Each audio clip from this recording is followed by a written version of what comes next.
I recognize the gentleman, member of the Rules and Agricultural Committee from California, Representative Dennis Cardoza, for 5 minutes. The gentleman from California is recognized for 5 minutes. I thank the gentleman. Mr. Speaker, I believe in a robust military and a strong national defense. However, I oppose this escalation because I do not believe that it will make America safer or improve security in Iraq.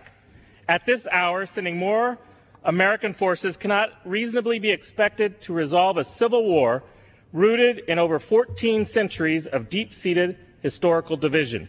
I oppose the escalation because I believe that we must recognize Iraq for what it is, not what we want it to be.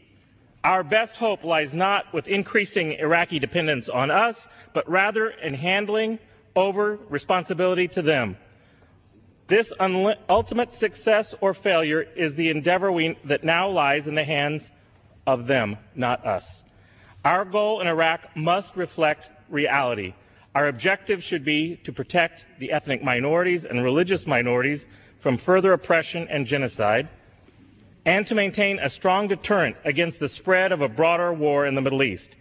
None of these ends is served, however, by simply escalating the failed strategy that has gotten us to this point today. Like most Americans, I am deeply dismayed by this administration's inept prosecution of this war. At almost every turn, the President and his team have been intolerant and dismissive to outside advice, the consequences of which have been dire. The President sent our men and women into battle absent a real plan and lacking the tools they need to protect themselves. By pushing our allies aside, the President has isolated America from the world. We are now bearing the burden of this war virtually alone. It did not have to come to this. From the beginning, responsible critics who genuinely desire success in Iraq have offered the President and his team sensible strategies for changing course. Almost 3 years ago, I proposed a plan to the President that offered a responsible path forward. I am still waiting to this day for a response. President Roosevelt during World War II, President Truman during Korea and the dawn of the Cold War, President Kennedy during the Cuban Missile Crisis, and President Reagan at the twilight of the Cold War all successfully guided the ship of state through the roughest of seas. That caliber of leadership has been sorely lacking during this challenging time for our nation. This President's inability to admit and correct mistakes has not served our nation or our troops well. Now Iraq has descended into a bloody civil war that cannot be resolved by the American military. The Sunni-Shia divide goes back 1,400 years.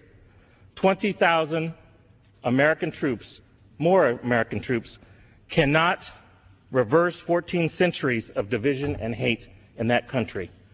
According to a recent poll, 71% of Iraqis want us to leave. 61% of Iraqis support attacking U.S. troops. To argue that increasing our presence in Iraq will lessen the violence defies common sense. The American people and our military did not sign up for refereeing a civil war halfway across our planet. History has taught us that outside powers are ill-equipped to influence or resolve civil wars in foreign lands.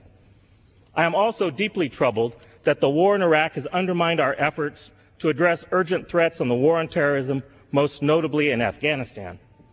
After failing to kill Osama bin Laden at Tora Bora, the administration turned its attention to Iraq, allowing the Taliban to regain lost ground. I believe we must refocus our efforts on the following objectives: stopping the spread of a wider war in the Middle East, preventing a humanitarian crisis in Iraq, protecting the ethnic and religious groups such as Assyrian Christians who are vulnerable to persecution, and we must redouble our efforts to snuff out the Taliban in Afghanistan. Let me close, Mr. Speaker, by paying homage to our men and women in uniform. Some have alleged that this debate is inconsistent with support for our troops. Those who insist that Congress should remain silent on this issue are very familiar with that word, silence. Many have remained silent when it comes time to support caring for our veterans and their families as well. Many have stood idly by for years as our troops went into battle, lacking the equipment and body armor they needed. Most of all, far too many have been invisible when it comes to genuinely supporting our servicemen and women by insisting on an effective plan to conclude and win this conflict.